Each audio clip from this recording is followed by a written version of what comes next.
Hello， 大家好，歡迎嚟到四眼仔頻道啊！咁啊，今日咧我同大家介紹咧兩款好特別嘅眼鏡啊，一個特別版眼鏡啊，因為我覺得係極度之有型啦，所以想同大家分享下啦。咁其實我嘅片段咧比較上係耐咗少少更新，大家唔好介意。啱啱先去剪片啊或者拍片啊，咁全部都係全人手製造，咁亦都係one man show 啦。咁好多時候都比較耐啲，會有段即係剪好一段片咯。同埋其實咧。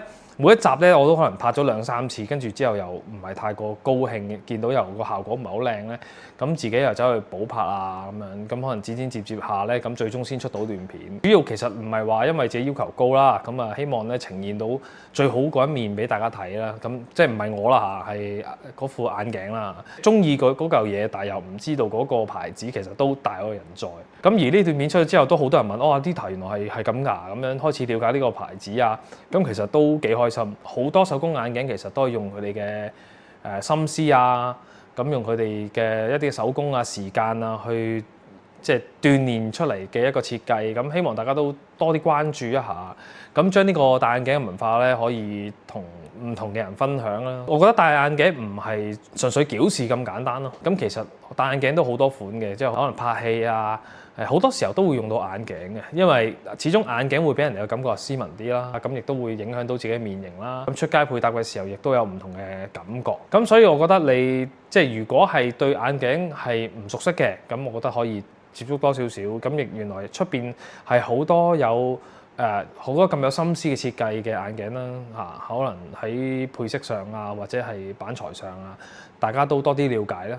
又翻嚟呢一個畫面啦，嗱咁因為咧我哋咧其實今日即係我今日你要介紹呢一個款式啦，其實咧呢一個係 Dita 嘅30週年款嚟嘅。咁 Dita 30週年款咧，我諗大家出邊咧應該冇見過咁滯嘅，咁亦都可能會有啦，咁啊少啲啦。嗱咁呢個型號咧係叫做 DTS 460。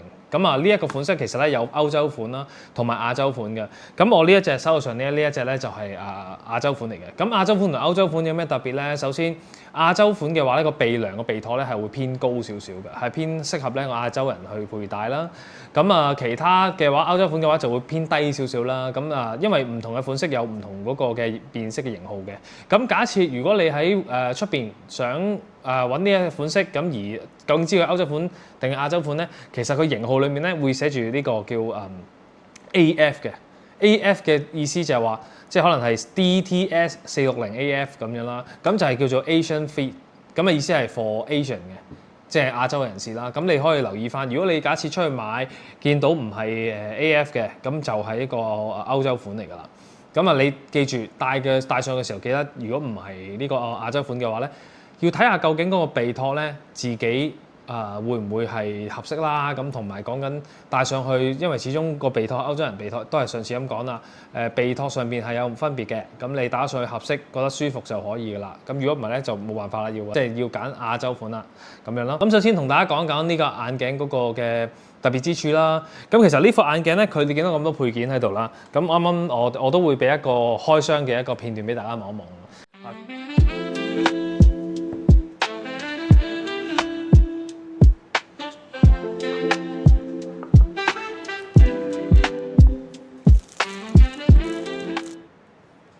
咁啊，首先佢開箱咧會有一個鏡盒啦，咁另外咧喺個盒呢個大嘅盒裏面咧會有裝一個細嘅盒嘅，咁細嘅盒前邊咧會有個牌嘅，一個叫介紹牌啦。咁另外佢仲會包埋呢一個眼鏡嘅袋啦。呢個眼鏡布咧係會有個設計圖嘅樣式喺度嘅。咁啊，你買嘅時候都可以望下人哋精心即係去做呢件事，用咁多工藝去做呢副眼鏡，其實有啲咩特別靚啊？咁你都可以望一望啦。咁啊，另外啦，咁啊，我哋睇一睇啦。咁呢副眼鏡咧，其實咧有幾個賣點嘅。首先，佢係一個飛行員嘅眼鏡啦。咁因為其實飛行員眼鏡咧，我諗你之前有見過類近嘅款咧 ，Dita 都有出過㗎啦。咁啊 ，Iron Man 戴過嗰個眼鏡嗰個類型咧，就係呢個飛行型個眼鏡啦。咁而佢呢個款咧，佢最特別係咩咧？佢最特別咧，首先係佢會用呢個網格嘅中梁啦。咁另外咧就係佢都係會用一啲嘅水滴嘅鏡框啦。咁相對嚟講嗰個鏡嘅鏡面咧會闊身啲。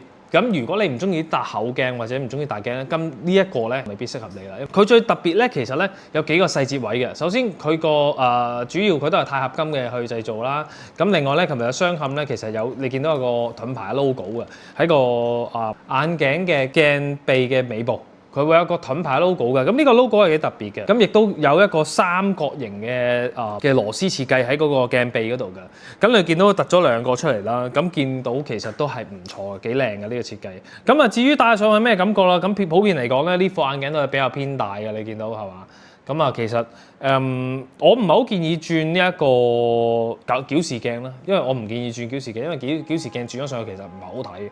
因為有啲人咧會中意將呢一款嘅眼鏡咧轉咗做矯視鏡，而我覺得咧呢副眼鏡其實就你轉咗矯視鏡就會好肉酸咯。同埋咧喺出邊，我諗你如果有了解過價錢咧，因為嗱早幾排啦，有啲朋友都有同我講過啊，點解其實你會唔會公開價錢啊？其實咧有啲特別版咧，你出去咧因為去炒嘅話，真係未必會有嗰個正價俾你。咁但係大概 around 你預都係萬鬆啲咯，因為佢嗰都幾浮誇下，我覺得。咁所以如果你用普通鏡咧，我覺得真係你襯衫就真係有啲難度。咁啊唔係話唔得。咁樣咯，大致上咧呢一隻款咧，我覺得都值得向大家推介。雖然啦，佢係比較上昂貴少少啦，咁但係佢呢個特別版你出去街又唔會有人撞款，咁我覺得可以去考慮一下呢隻款式咁樣咯。嗱，總括嚟講咧，其實啱啱嗰隻款咧，我覺得係值得推介嘅，因為始終咧你喺出邊真係未必會見到咧有呢一隻款嘅款式啦。咁同埋咧，佢嘅設計咧其實真係啊，你買有時候我覺得你買眼鏡咧。有啲人會好着重價錢嘅，咁但係你要知道其實佢嘅設計點解值嗰個價錢咧？普遍你去買眼鏡嘅時候，啲唔同嘅牌子可能有啲咁上下款嘅，其實真係咁。但係我覺得有啲精心嘅設計，你買到嗰個眼鏡，其實咧你又第一好少撞款啦，咁第二佢真係嗰個手工嗰個精細度咧，你係值得俾嗰個價錢咯。咁所以我有時候我覺得買眼鏡可能你會覺得平平地一副就可以，咁其實我覺得係你究竟你中唔中意嗰副眼鏡，同埋你自己本身對呢一副眼鏡你自己又有幾咁對佢有興趣咧，同埋究竟佢落咗幾多功夫去做呢副眼鏡咧？咁我覺得最緊要係睇你覺得值唔值。今日咧再同大家講講咧第二款咧眼鏡啦。哇！呢副眼鏡咧，我想講咧我就係極度中意隻眼鏡嘅。做工啊、設計啊都非常之突出嘅。一般嚟講咧，你戴呢副眼鏡咧，佢本身係配置咗一個嘅太陽眼鏡嘅一個鏡框俾你啦。咁我認為呢一副咧其實都可以咧做矯視鏡嘅。咁第二樣嘢啦，佢本身嗰副眼鏡咧最特別嘅之處咧，其實你可以見到啦，佢眼鏡嘅眼鏡鼻嘅位置咧係有印佢剛才嘅特別版嘅 logo 啦。咁而呢一隻咧眼鏡咧本身個型號啊就係叫做 DES011。咁出邊咧，其實好少會揾到呢副眼鏡。咁就算可能你喺香港嘅一啲嘅零售店鋪啦，咁其實呢一副眼鏡我諗未必有人揾到啦。咁香港我諗都唔超過5隻啊。咁佢成隻都係黑色設計，咁而且咧係用一個叫做鈦合金磨砂嘅即係板材去做啦。咁而且佢側邊嘅鏡框咧係有個風平嘅設計啦。咁而佢最特別係乜嘢咧？呢個特別版裏面咧其實可以換呢個眼鏡鼻嘅。咁佢有2隻嘅眼鏡鼻喺個盒度啦。咁個眼鏡鼻咧其實咧可以更換。咁而佢唔係一樣嘅眼鏡鼻嚟嘅，佢係比較上咧係另一款可以更換嘅鼻咧係圓形橢圓啲嘅，同埋個鏡鼻係相對比較長啦。咁就睇下你自己中意邊一款啦，即係邊一隻鼻啦。咁而拆卸方面咧，亦都係非常之簡單啦。咁喺佢嘅眼鏡鼻內側有個掣，撳一撳嘅，一撳咧就好似撳公仔咁，就向後拉就可以啦。咁成個眼鏡嘅設計，我最中意嘅部分咧，咁其實就係佢嘅眼鏡嘅鼻位啦，同埋佢隻配飾。因為呢一隻磨砂嘅配飾咧，我覺得係極度有型啦。同埋咧，佢唔同一般令面鏡面，反而咧，如果呢一隻做鏡面嘅黑咧，咁我覺得就冇咁靚啦。相反，佢做呢個磨砂黑咧，佢嗰個色調咧係做得係幾好嘅。咁而你可以留意翻啦，佢鼻托嘅位置同埋鏡框嘅位置都鏡鼻嘅位置咧，都係會有佢呢一個特別版嘅 logo 喺度嘅，都比較易認啊。咁我覺得呢一隻款咧，佢首先如果你買呢一款嘅話，或者個包裝咧，其實你可以留意翻啦，個包裝裡面咧，其實首先係會有個盒啦，咁佢有一個好似三文治咁嘅盒嘅，有3層嘅。咁第一個係嗰個盒蓋啦，跟住之後打翻開第2層咧，就係佢配嘅一個眼鏡嘅鼻，可以更換眼鏡鼻。咁而呢個眼鼻咧，正常嚟講係有2隻嘅。咁呢個咧就冇話係咩歐洲款啊、亞洲款，得一個款嘅啫。咁另外佢入邊係配咩咧？就配咗個眼鏡嘅套啦，同埋一個嘅抹嘅袋啦，抹嘅袋啦。咁呢一隻就冇30週年嗰隻咁，即係嗰個有個圖蹟喺入邊咁靚啊。另外一個木板咁樣咯。咁其實成個開箱咧，咁啊可以望一望咯。